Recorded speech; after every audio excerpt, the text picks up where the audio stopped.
Officially, I got into running when I was in 5th grade, and I had done, like, little things before that, but I joined my middle school cross-country team in 5th grade. But my school was, my high school was K through 12, so we were kind of all together.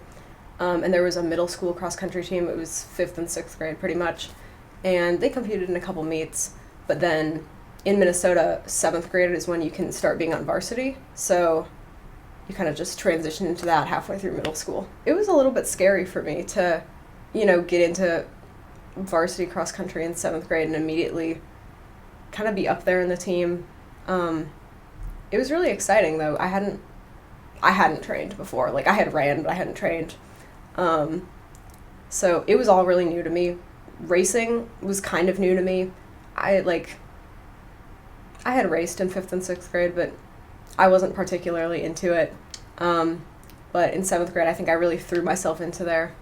And I was just like steeped in the experience. I was like, you know what? I'm here. I'm competing.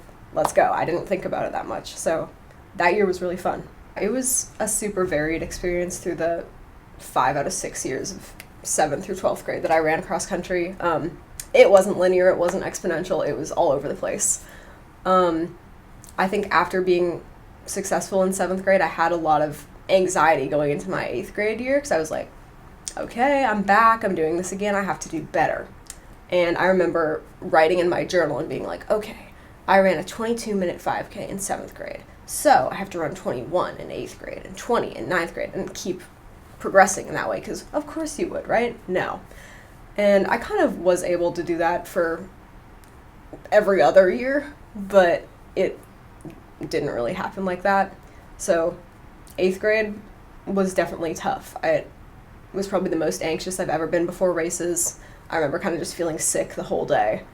And it wasn't like that reflected a ton in my performance. I still did well. We missed qualifying for state by 1 point. But it wasn't too bad. And then 9th grade was the year of like online school and COVID and stuff for me. And personally, in my life, it was a horrible, awful, challenging year. But running went pretty well. I think I had gotten over a certain amount of that anxiety, but not all of it. But I was dealing with it better. And a lot of our races were small. I was just running with my teammates. We went to like a fake state meet. It was kind of funny. I was injured in 10th grade. And like the whole season and more. I didn't run for like 6 months or something. And I was so angry, I was so sad. But looking back at that, I'm not glad it happened, but I'm like, you know what?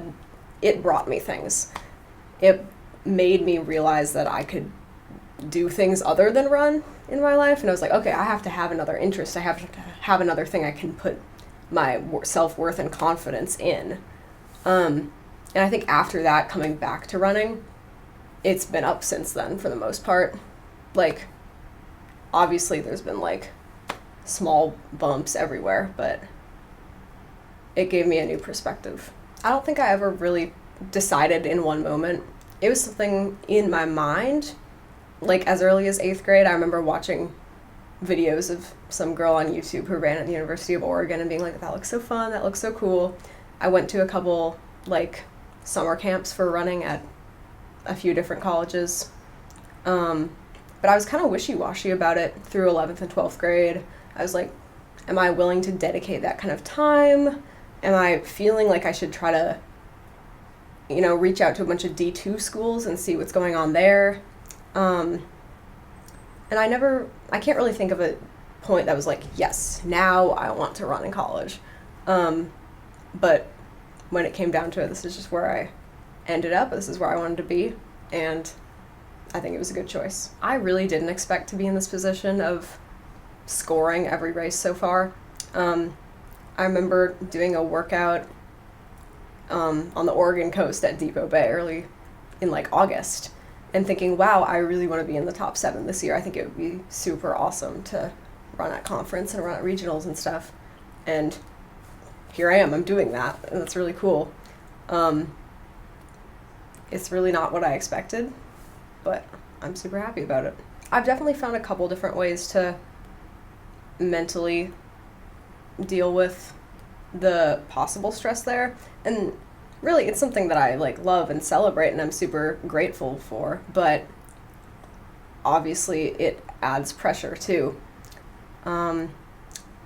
Yeah, something I was talking to Chris about is how I'm kind of in like the bell curve. Like, there are a lot of people I'm running with, and so a move is going to have a greater impact points wise. And that stressed me out a little bit, especially like in these championship meets. One thing I started doing at the pre-nats race in Indiana this year was making myself choose two different mottos to have during the race, one in the first half and one in the second half. And honestly, the one in the second half has stayed relatively consistent, but in the first half, I try to keep it to something that uses a plural pronoun, like we. So I'm focusing on the team and like the impact I have in running for the team, because although I really liked my high school team, it didn't feel as cohesive as this one. So I try to keep it in my mind as I'm racing so that I can work on making conscious choices that will make me satisfied with how I raced for others.